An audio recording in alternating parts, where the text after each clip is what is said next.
Hello guys! Hello Pisces! Welcome dito sa aking channel, Kapalaran 888. Welcome guys! Alamin natin ang money, career, financial reading para sa inyong lahat. So this is for August, September na money, career, financial reading. Ano ba ang usaping pera na kailangan mong marinig? This is in general sa lahat ng mga Pisces na parang marami kayong mga agam-agam about money, about financial. So, yung first card mo dito is gratitude, second is karma and awakening. So, Pisces, this is the first three cards. These are the first three cards. Okay, so karma Pisces. This karma card, sinasabi ng baraha sa'yo na there's nothing from a past life that can be addressed in the current life. So, parang since ang pinag-uusapan natin dito is all about money, sinasabi ng baraha sa'yo na kung ano yung ginawa mo last month, July, or maybe, basta kung ano yung ginagawa mo, na pwedeng pagkakitaan, expect mo na ang result niyan is after a month or after a year. So, sinasabi ng barahan na lahat ng sacrifices mo, Pisces, lahat ng mga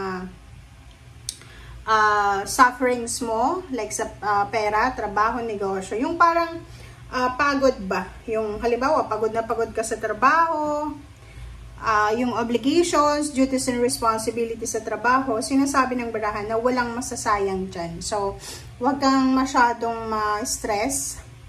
If for example na parang feeling mo pagod na pagod ka, yung parang sinasabi ng barahan dito na maging grateful tayo, plus may gratitude dito. Maging grateful ka. Kung marami kang trabaho ngayon, maging grateful ka kasi maraming mga tao sa paligid mo na medyo naghihikahos sila sa buhay. And if you have job, if you have business, if you have financial flow, maging thankful and grateful tayo. And yun nga, wag kang masyadong maging negative na baka iniisip mo yung mga sakripisyo mo ay walang kapalit. Meron yun, syempre. And next card natin is gratitude. Fill me with gratitude for all you give. May I be vehicle for wherever I go. So, may kasabihan yung mga matanda, di ba, na kung hindi tayo marunong magpasalamat, para tayong, yung flat na tire, di ba? Red ba yan? Tire, di ba? Yung flat tire. Na kung hindi tayo nagpapasalamat sa mga taong nakatulong sa atin, sa mga blessings, wala tayong mapupuntahan. So, parang dito ganun din. Kailangan nating magpasalamat. Kailangan nating maging grateful sa lahat ng biyaya, pagpapala. Kasi parang ganun lang yun eh.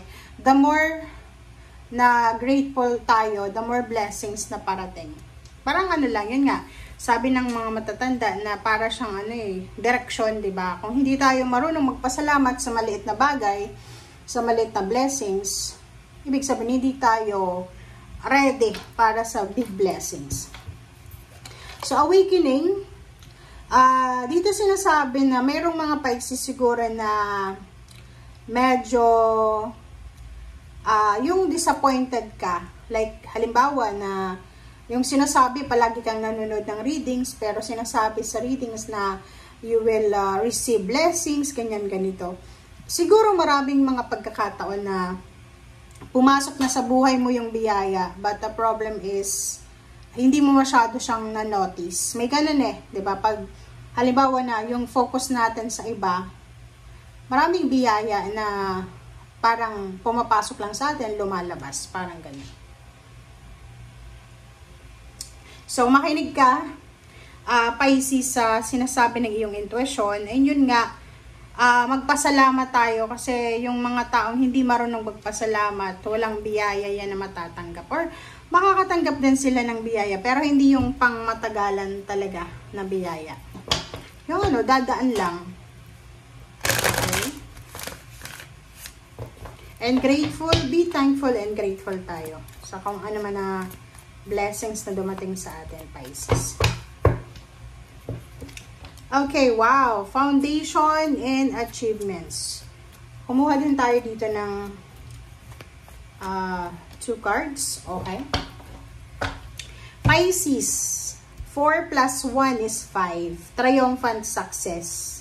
So, sinasabi ng bada sa'yo dito, Pisces, na ihanda mo ang sarili mo para sa isang, this one is parang, new beginning. So, kung ano man to na ginagawa mo sa ngayon, or gagawin pa lang, maybe this is a business idea, travel, trabaho, new job, new career.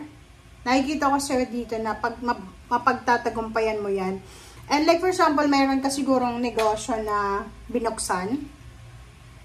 Nakikita ko sa'yo na yung purpose mo dito is yung maayos yung foundation mo. Pwedeng yung purpose mo ng pagnenegosyo is para makaipon ng pera para sa pagpapatayo ng bahay, or maybe para sa pagbili ng bahay lupa, or para doon sa pag-aaral ng mga anak mo. So, parang ganun. So, this is parang 4 plus 1 is 5. Hindi ka dapat nag-aalala. So, wala kang dapat alalahanin.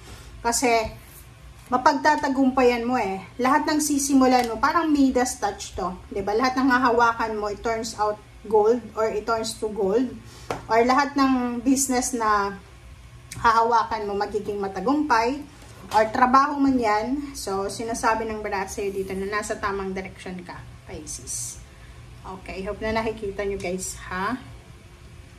Okay, so, tingnan natin kung ano pa bang messages para sa August, September, sa usaping pera. Ano ba yung pwede natin magawa?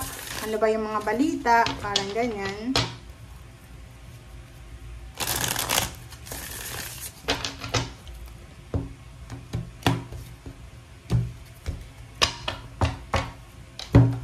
Okay, first card, second card. Wow!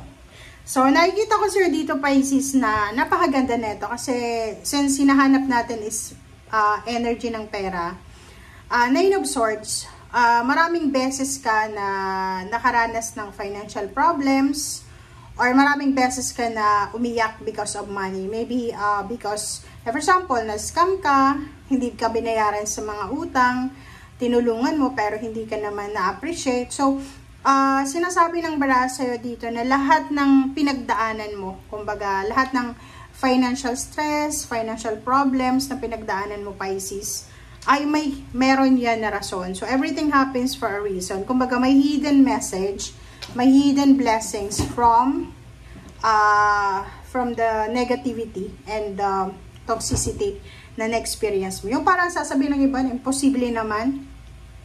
No, everything happens for a reason. Minsan, 'di ba, parang akala natin yung mga plano ng Panginoon ay hindi maganda sa atin, pero siya lang yung nakakaalam sa kung ano yung makakabuti sa atin. May mga delays, may mga setbacks tayo na napagdadaanan, lalo sa pera. Pero divine timing yan eh. It's divine. So, hayaan mo ang Panginoon, Pisces, na siya yung gumalaw sa kung ano man na kailangan mo sa pera. Oh, ang ganda. 6 of Swords and 4 of Swords. And this is 10 of Swords. So, sinasabi ng bara sa'yo na yun, marami kang pinagdaanan na financial problems. And dito sinasabi ng baraha, merong Pisces na siguro gusto mong bumili ng sasakyan or nakabili ka na ng sasakyan, installment siya. And posibleng matapos na to. Like, halimbawa, hinuhulugan mo siya. Posibleng matapos na yung hinuhulugan mong sasakyan or even bahay.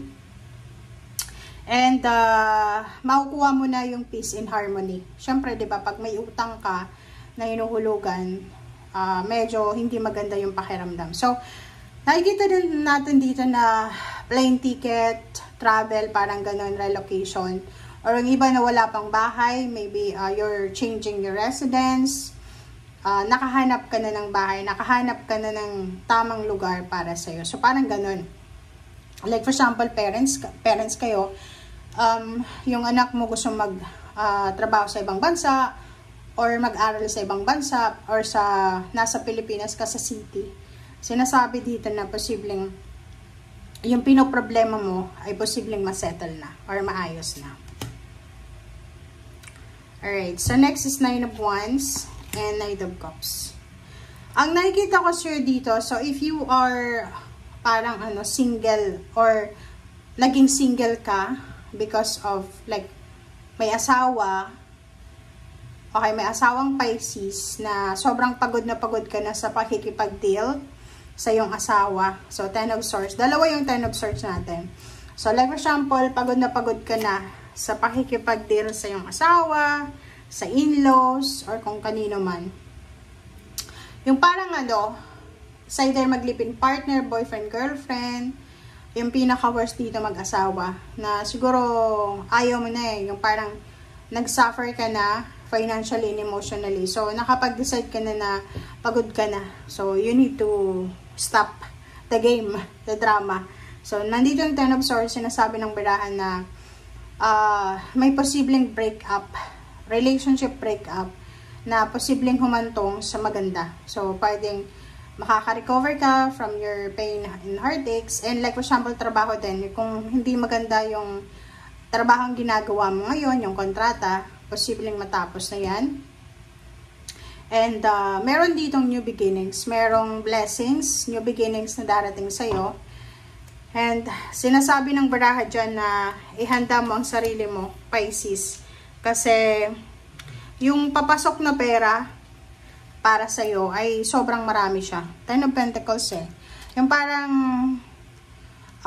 like for example, may dati kang trabaho, nag-resign ka doon, or natapos na yung kontrata mo, nagtiyaga ka, nag-suffer ka, and then dito sinasabi na kung ano man tong parating sa'yo, this is huge amount of money. Okay, huge amount of money, which maraming mga tao yung naghihintay na maambunan mo sila. Maybe this is winnings, kasi may triumphant success dyan maybe mananalo ka sa loto, or maybe salary increase, higher position, rebranches kung ito ay business. Kung ikaw naman yung self-employed na yung freelancer ka, pwedeng mga contract signing to, malalaking kontrata.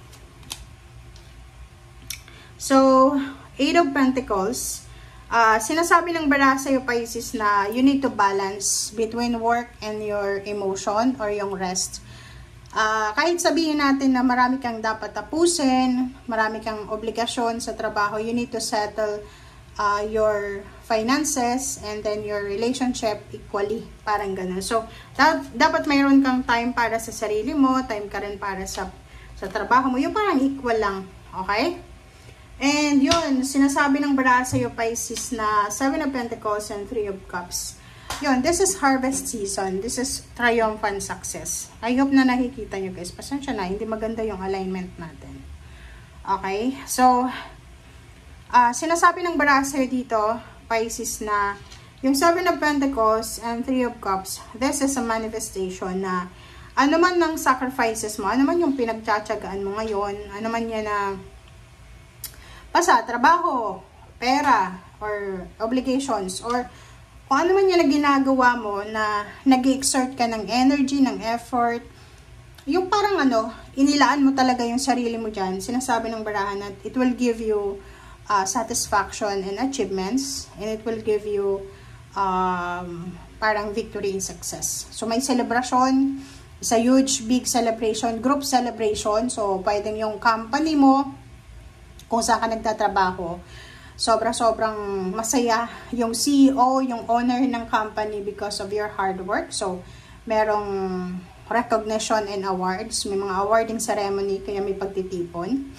Meron din ditong reunion. There's a reunion from the past. So, nakikita ko sir dito na siguro wala kang oras. Like, for example, mga school reunion, family reunion. Wala kang oras kasi for the month of August and September, nakafocus ka sa trabaho. Okay? Thank you guys for watching. Bye!